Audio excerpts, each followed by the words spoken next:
Mr. President, one of the questions we've been hearing from voters here is, how do you plan to deport the millions of people? I mean, there's probably 12, 13 million people under Biden alone that have come here. And how will it work? Okay. It's going to work that we get the bad ones out first. They're coming in from prisons. They're coming in from jails and mental institutions. How will you find them?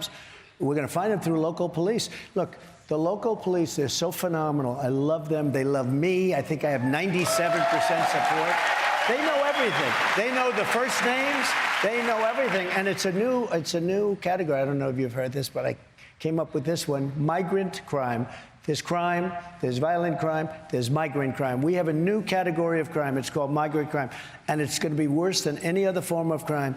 You look at New York City, what's going on where they attack police. They want to fight police officers. Our criminals don't even do that so much, okay? I've never seen, they're having fistfights with the police officers in the middle of the street. And we have to do something about it. These are tough people. Don't forget, they're not sending their finest. I know all the leaders of the South American... Well, they really hit you when you said that in 2015. You said they're sending it. It doesn't matter. And now, all these years later... everything turned out to be right. Well, CBC is telling us that... Unfortunately. Customs and Border Patrol announced yesterday that just in 3 days, 452 Chinese nationals have been apprehended by Border Patrol. And, Mr. President, 20,000 Chinese have entered since October. Yep. Okay, does this concern you more than other immigrant groups? Probably it would, because it's China, and maybe what are they building an army in between? It was 29,000 people in the last three. Think of it, 29,000 people, and most of those people were young, male, fighting age, okay? So what's going on? Look, you want to give the benefit of the doubt, but China was #1. And you look at Yemen, now they're coming in, we're bombing. Here we go again with this guy bombing everything, gets no respect. He bombs and bombs, they're bombing Yemen. Well, they're bombing us. And we have a lot of rebels. Yemenis are coming into our country. We have people coming in from everywhere. They're coming in from the Congo. They interviewed some people last night. Where are you from? Congo. Where did you live? Prison. They're emptying out their prisons into our country. What's the first thing you will do if you become president again on the border? I know that's going to be your first act. There's two things I'm going to do. #1 is drill, baby, drill. And the other thing, equal, is we're going to... Look, I had the safest border in the history of our country, recorded history, because I can't tell you about 1,000 years ago, but recorded history of the border by far. We had it down pat between guys like Tom Homan and Brandon Judd and unbelievable people that you have on your show. We had a great... All Biden had to do is stay at the beach. You know, he goes to the beach. Somebody said he looks great in a bathing suit. So he goes to the beach. If he went to the beach and didn't do it, but he canceled everything. Remain in Mexico.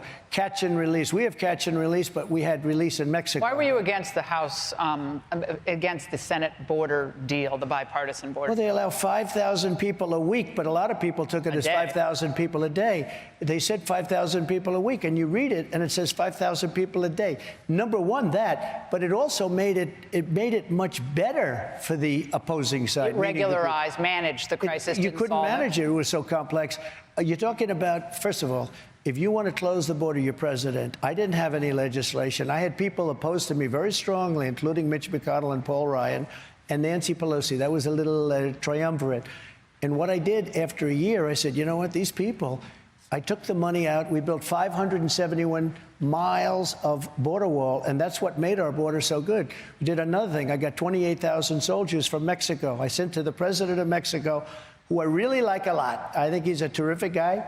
He's a socialist, but a terrific guy, and he's fantastic, actually, in a lot of ways. I said, we need 28,000 soldiers to guard our border. He said, you got to be kidding. Well, I ended up getting, free of charge, 28,000. We had the safest border we've ever had. Now, we have the most unsafe, we have the worst border in the history of the world. There's never been a border of any country anywhere in the world that's been like Biden has announced, well, they've hinted that he's going to come out with a border executive order on the border to clamp down on illegal immigration before the State of the Union message. I thought he said he didn't have the executive authority. So I do believe that he's baked in. I don't think he can ever even come close unless people are really stupid, which they're not. The public is much smarter than the politicians. he's not going to be able to change. He's not going to be able to change it. He's destroyed our country. This guy is destroying our country.